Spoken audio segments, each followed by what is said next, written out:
என் தேசத்தை நாசமாக்கிய அந்த ஒற்றை சொல் இலவசம் என்கின்றார் முத்துராமலிங்க தேவர். இலவசம் எதற்காக கொடுக்கப்படுது? யாருக்கு கொடுக்கப்படுது? அதிலும் ஒவ்வொரு தேர்தலின் போதும் பெண்களை மையப்படுத்தியே இந்த திராவிட அரசு இலவசங்களை அறிவிக்கின்றது. இலவச சேலை, இலவச தோடு, இலவச தொங்கட்டா, இலவச கொலுசு என்று அனைத்து இலவசங்களையும் பெண்களை நோக்கியே தருகிறது. பெண்கள் சமையலறையில் பயன்படுத்தக்கூடிய மிக்சி, கிரைண்டர் என்று எல்லாமும் பெண்களை மையப்படுத்தியே கொடுக்கப்படுகிறது. அதன் காரணம் என்ன? பெண்களின் வாக்கு முழுவதும் அவர்களுக்கு வேண்டும். பெண்களின் வாக்கு ஒரு கட்சியினுடைய வெற்றி தோல்வியை தீர்மானிக்கும் இடத்தில் இருக்கின்றது என்பதனாலே அவர்கள் பெண்களை மையப்படுத்திய இலவசங்களை கொடுக்கிறார்கள். சரி, இலவசம் கொடுக்கிறாங்க. அந்த இலவசமானது பெண்களை என்ன நிலைமைக்கு கொண்டு போய் விடுது அப்படின்னா, கடந்த பாராளுமன்ற தேர்தல் பரப்புரையின் போது பாராளுமன்ற வேட்பாளராக இருந்த கதிரானந்த் என்பவர் சொல்றாரு, என்ன கூட்டத்தில் இருக்க பெண்கள் எல்லாம் அப்படியே பல பல பல பலன்னு இருக்கீங்களே, பவுடர் போட்டீங்களா, ஃபேர் அண்ட் லவ்லி போட்டீங்களா, 1000 ரூபாய் வந்துச்சா? இந்த வார்த்தை இந்த ஏளனம் உங்களுக்கு எப்படி இருக்கு? சுகமா இருக்கா? அசிங்கமா இல்ல? தன்னுடைய சுய மரியாதையை இழந்து போய் கை நீட்டி நிற்கிறவே நமக்கு அசிங்கமா இல்ல? அவமானமா இல்ல?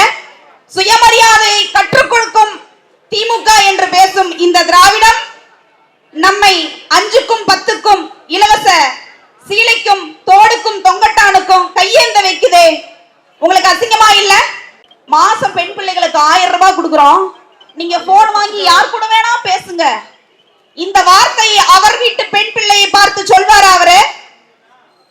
தமிழக பிள்ளைகள் அவ்வளவு கேடுகட்டு போயிட்டமா? பெண் பிள்ளைகள் அவ்வளவு கேடுகட்டு போயிட்டமா? எதற்காக இந்த இலவசங்கள்? எனக்கெல்லாம் உண்மையாகவே ரொம்ப அசிங்கமா அவமானமா இருக்குங்க.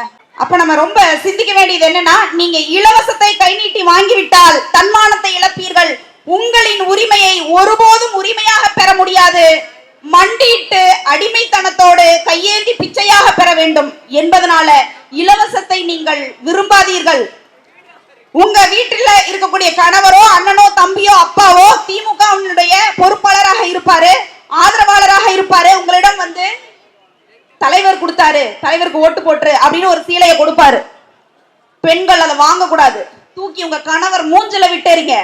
நீ தானே எனக்கு தாலி கட்டின புருஷன், நீ எனக்கு வாங்கி கொடு, சம்பாதித்து நீ எனக்கு வாங்கி கொடு. அவன் யார்? எனக்கு புடவை வாங்கி கொடுக்க அவன் யார்? அவன் வாங்கி கொடுத்தால் நீ ஆம்பளை இல்லையான்னு கேட்கணும். சுயமரியாதை ரொம்ப முக்கியங்க. கட்டாயம் கேட்கணும்.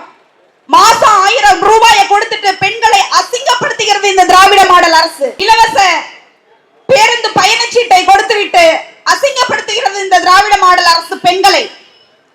நீங்க கடந்த பாராளுமன்ற தேர்தலில் தமிழக மக்கள் 40 தொகுதிகளை திமுகவுக்கு கொடுத்தீங்க. அதன் வெளிப்பாடு அவர்கள் உங்களுக்கு செய்த கைமாறு 40க்கும் மேற்பட்ட இளம் விதவைகளை உருவாக்கி இருக்கிறது. நாம் தமிழர் கட்சி அதிகாரத்தில் இல்லாத போதே தமிழகத்தில் 500 டாஸ்மாக் கடைகளை மூடியுள்ளது நாம் தமிழர் கட்சியின் மகளிர் பாசறை. நாங்கள் அதிகாரத்தில் இல்லை, அப்ப அங்கீகரிக்கப்பட்ட மாநில கட்சியாகவும் இல்லை. ஆனால் இந்த சாதனையை செய்ய முடிந்தது எங்களால். காரணம் தொடர் போராட்டம், மக்கள் மேல இருக்கக்கூடிய அக்கறை. இது எதுவுமே அவர்களுக்கு இல்ல, மக்கள் மீது அவர்களுக்கு அக்கறை இல்ல. அப்ப அதிகாரத்தில் இல்லாத போதே எங்களால் இந்த சாதனையை செய்ய முடிகிறது என்றால் இலக்கு ஒன்றுதான், இனத்தின் விடுதலை. இனம் ஒன்றாவோம், இலக்கை வென்றாவோம் நாம் தமிழர். என்னை அடிமை என்று நினைக்கும் போதே நான் உன்னை அழிக்கும் ஆயுதமாக மாறுவது எனது கடமை. உன்னை எதை சொல்லி அசிங்கப்படுத்துகிறார்களோ அதையே ஆயுதமாக மாற்று என்று சொன்னார் சட்ட மாமேதை அம்பேத்கர் அவர்கள். நீங்கள் இந்த 60 ஆண்டுகளாக அடிமைப்பட்டு கிடக்கின்ற திமுகவை மீண்டும் வெல்ல வைக்க போகின்றீர்களா